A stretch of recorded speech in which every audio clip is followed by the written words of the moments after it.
اسرائیل اور امریکہ اس وقت شام پر جو بڑے پیمانے کے اوپر بمباری کر رہے ہیں، ایک دن کے اندر اسرائیل کی طرف سے 100 سے زائدہ حملے کیے گئے، جبکہ امریکہ کی طرف سے تقریباً 75 حملے جو ہے وہ کیے گئے ہیں، اور امریکی فوج نے باقاعدہ طور پر یہ جو ہے وہ اس کو حملوں کو لے کر جسٹیفیکیشن دی ہے اور کہا ہے کہ وہ شام کے اندر داعش کے ٹھکانوں کے اوپر حملہ کر رہے ہیں، جبکہ خبر یہ آ رہی ہے کہ وہاں پہ جو ملٹری جو اڈے ہیں، ان کے جو ملٹری اسلحہ ہے، ان کا جو اسلحہ ڈیپو ہیں، ان کے جو ساز و سامان ہے، ان کے انٹیلیجنس سسٹم، کیونکہ اگر ان کو معلوم ہے کہ کہیں یہ ساری کے ساری ڈیٹیلز ان کے ہاتھ لگ گئیں تو یہ کل کو ہمارے گلے پڑ سکتے ہیں اور ہمارے اوپر حملے جو ہے وہ ہو سکتے ہیں، تو اس وجہ سے ان کو روکا جائے۔ لیکن یہاں پر امریکہ کی جانب سے بتایا گیا کہ 75 اہداف کو ہم نے نشانہ بنایا، اور امریکی سینٹرل کمانڈ جو سینٹ کام ہے اس نے اعلان کیا کہ اس کی فورسز نے 8 دسمبر کو وسطی شام میں داعش کے کیمپوں، کارندوں اور رہنماؤں کو نشانہ بناتے ہوئے درجنوں درست فضائی حملے کیے۔ آپریشن کے اندر جس میں B-52S، F-15S اور A-10S جیسے اساسوں کا استعمال کرتے ہوئے 75 سے زائد جو حملے شامل ہیں، جن کا مقصد جو داعش کی صلاحیتوں میں خلل ڈالنا اور ان کو کم کرنا ہے اور گروپ کو موجودہ صورتحال سے فائدہ اٹھانے سے روکنا ہے۔ سینٹ کام نے شہری ہلاکتوں کے کوئی اشارے نہیں دیے اور علاقائی اتحادیوں اور شراکت داروں کے ساتھ جو داعش کا مقابلہ کرنے کے لیے اپنے جاری عزم کے اوپر زور دیا، جبکہ جنرل مائیکل ایرک کوریلا نے سینٹ کام کے موقف کی توثیق کرتے ہوئے کہا کہ ہم داعش کو دوبارہ تشکیل دینے کی اجازت نہیں دیں گے اور کسی بھی ایسی تنظیم کو جواب دہ ٹھہرائیں گے جو داعش کے ساتھ شراکت یا حمایت کرتی ہے۔ یہ تو جناب والا ان کی جانب سے ایک پالیسی سٹیٹمنٹ جو ہے وہ سامنے ہے کہ کس طرح سے انہوں نے یہ حملے کیے، لیکن جو مختلف سورسز، مختلف خبریں جو سامنے آ رہی تھیں کہ یہ ایسٹس کو، جو کہ شامی فوج کا ایسٹ تھا، کیونکہ شامی فوج نے ہتھیار ڈال دیے تھے اور اس کے بعد جو شامی جنگجو ہیں انہوں نے کنٹرول سنبھال لیا تھا، انہوں نے شام کو فتح کر لیا تھا، اب وہ سارے کا سارا جو ایسٹ ہے وہ تو ان کا تھا، اب انہوں نے وہی سارے کا سارے سلسلے کو، اساسوں کو جو ہے وہ ڈیمولش کرنے کی طرف ایک سٹیپ لیا، اور یہاں پر جو بڑے پیمانے کے اوپر جو ملٹری، ان کا ملٹری اڈا مرزا ملٹری ایئرپورٹ جو ہے وہ اس کو نشانہ بنایا، اس کو ٹارگٹ کیا، تباہ کیا، پھر اس کے ساتھ ساتھ دیگر جو انٹیلیجنس سسٹم ہے، فوجی اور ٹھکانے، اسلحہ، اور یہ وہ ایک بڑی تعداد میں یہ تو ایسٹ جو ہے وہ اب جو موجودہ حکومت ہے، جو جنگجوؤں کی حکومت ہے، ان کے پاس ہے۔ اب ان کو اگر ہٹ کیا جا رہا ہے تو اس کا مطلب یہ ہے کہ ان کو خطرہ ہے کہ کہیں وہ بھی ان کے اوپر جو ہے وہ حملہ آور نہ ہو جائے۔ لیکن یہاں پر ابھی جو اسرائیل کے سابق وزیر دفاع یوآف گیلنٹ کی جانب سے کہا گیا کہ شام کے اندر اسد کی جو قاتل حکومت کا زوال موروثی خطرات کے باوجود اسرائیل کی ریاست کی خدمت کرتا ہے، یہ آگ اور دہشت گردی کے اس حلقے کے خاتمے کا باعث بنے گا جسے ایران نے اسرائیل کے گرد تعمیر کرنے کی کوشش کی تھی، اور شام کے اندر حالیہ پیش رفت حزب اللہ اور ایران کے خلاف دفاعی اسٹیبلشمنٹ کی قیادت میں حملوں کے سلسلے کی وجہ سے ہوئی، اور بنیادی طور پر میزائل سسٹم کی تباہی، نصر اللہ اور چین آف کمانڈ کا خاتمہ، اور جنوبی لبنان کے اندر جو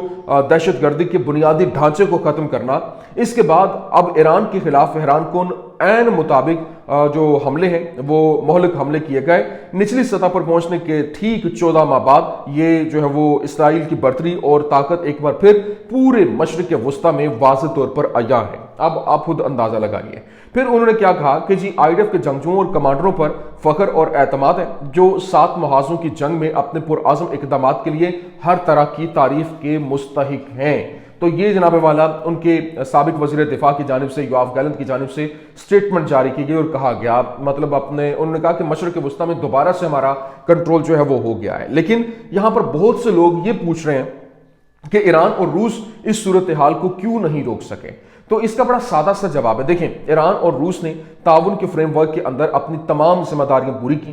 مطلب یوں کہہ لیں کہ انہوں نے تعاون تو کیا، انہوں نے اپنی طرف سے تو پوری کوششیں کی، لیکن وہ ناکام رہے۔ اب اس کی ریزن کیا تھی؟ دیکھیں، زیادہ سے زیادہ جو کوششیں ہیں وہ وسائل کو متحرک کرنا، حزب اللہ کی شرکت بھی شامل تھی جو کہ بچاؤ کے لیے آئی بھی تھی، جس طرح سے میں نے آپ کو خبر بھی دی تھی کہ حزب اللہ کے جو کمانڈوز ہیں، ایلیٹ کمانڈوز، وہ تقریباً 2000 کے قریب وہاں پر پہنچے، لیکن کچھ جرنیلوں اور فوجی اہلکاروں نے جس طرح سے وہاں پر وہ میں نے پہلے بھی کہا تھا کہ انڈکشنز ہوتی ہیں، آپ اپنے مرضی کے لوگ، جس طرح سے ایران کی فوج کے اندر سے ہی یہ خبریں سامنے آئی، انہوں نے پھر وہ ایک نیٹ ورک پکڑا بھی تھا کہ جو انڈکشنز ہوئی اور غداری کے حوالے سے. تو یہاں پر جب اندر سے آپ کو دھوکہ ملے گا تو آپ کوئی بھی سسٹین نہیں کر سکے گا. اسی وجہ سے جو شامی فوجیں ہیں انہوں نے رادر دین انہوں نے لڑنے کے، انہوں نے ہتھیار ڈالنا اور انخلا کرنا شروع کر دیا، پیچھے ہٹنا شروع کر دیا. تو جب عوام کا ایک اہم حصہ جو حکومت جو یہاں پر کہہ لیں کہ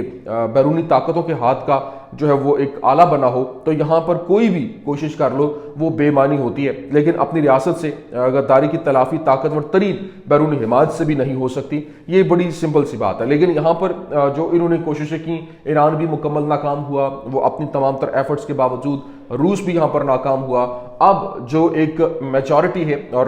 جو جنگجو ہیں انہوں نے وہاں پر اپنا تسلط جو ہے وہ جما لیا ہے اور باقاعدہ طور پر اقتدار اپنے ہاتھ میں لے لیا ہے. لیکن ابھی جو سب سے امپورٹنٹ چیز ہے،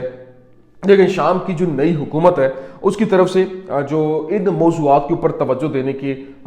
میں تو سمجھتا ہوں کہ منتظر ہونا چاہیے تمام مسلمانوں کو، کیونکہ جو ابھی ان کے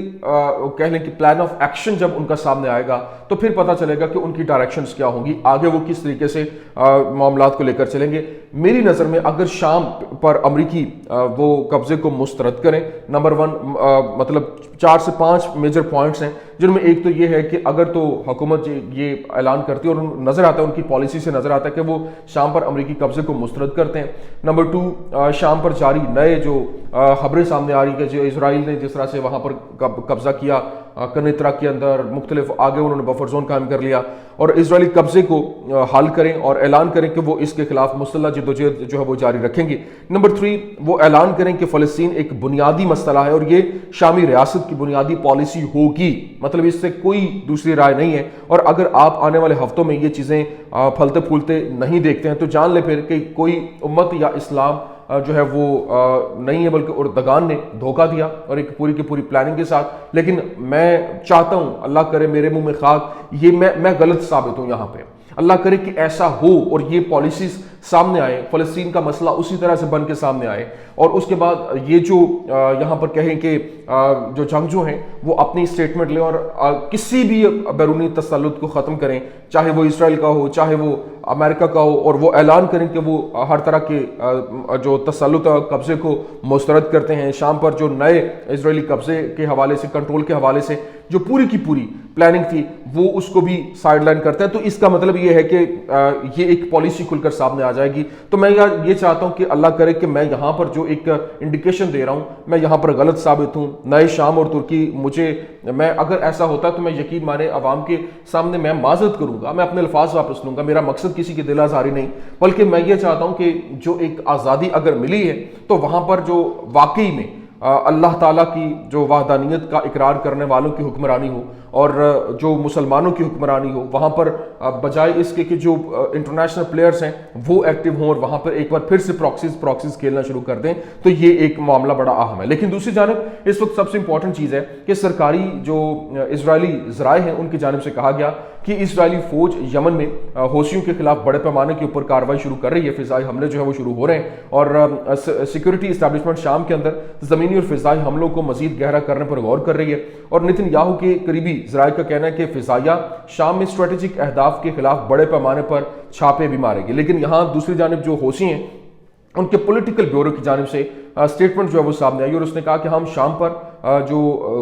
اس وقت اسرائیلی جارحیت اور کنیترا اور کوہ ہرمون کے نئے علاقوں اور دیہاتوں کے اوپر کنٹرول اور دمشق کے اوپر اس کے چھاپوں کی شدید جو ہے وہ گہری تشویش کے اظہار کرتے ہیں، اس کی پیروی کرتے ہیں. اور جارحیت کا مقصد شام میں ایک نئی حقیقت جو ہے وہ مسلط کرنا ہے اور ان حالات سے فائدہ اٹھانا جن سے ملک گزر رہا ہے. ہم اسرائیلی جارحیت کا مقابلہ کرنے میں شام کے لیے اپنی حمایت کی تصدیق کرتے ہیں. اور پھر اسرائیل کی بڑھتی ہوئی کشیدگی بعض سرحدوں پر نہیں رک سکتی، بلکہ امریکی اور مغربی حمایت کے جاری رہنے کی روشنی کے اندر خطے کے باقی ممالک سے بھی تجاوز کر سکتی ہے. تو یہ اس کا مطلب ہے کہ اب جس طرح سے ان کی جانب سے شام کے ساتھ جو ہے وہ بھرپور طریقے سے حمایت کا بھی اعلان کیا گیا یمن کی جانب سے، لیکن دوسری جانب جو اسرائیل کے جو جارحیت کو لے کر انہوں نے یہاں پہ مذمت کی، اسرائیل اب ان کے اوپر حملے کا اعلان کر رہا ہے. تو یہ پورے کا پورا سینیریو جو ہے یہاں پر تبدیل ہوتے ہوئے ایک بڑے پیمانے کے اوپر ایک آنے والے خوفناک دنوں کی جو ہے وہ پکچر سامنے لا رہا ہے۔ یہ کچھ عام ترین اپڈیٹس تھیں، میں نے کہا آپ کے سامنے رکھ دیں۔ امید کرتے ہیں ویڈیو آپ کو پسند آئی ہوگی، پسند آنے کی صورت میں لائک کیجیے، شیئر کیجیے اور ہمارے چینل کو سبسکرائب کرنا مت بھولیے گا۔ شکریہ۔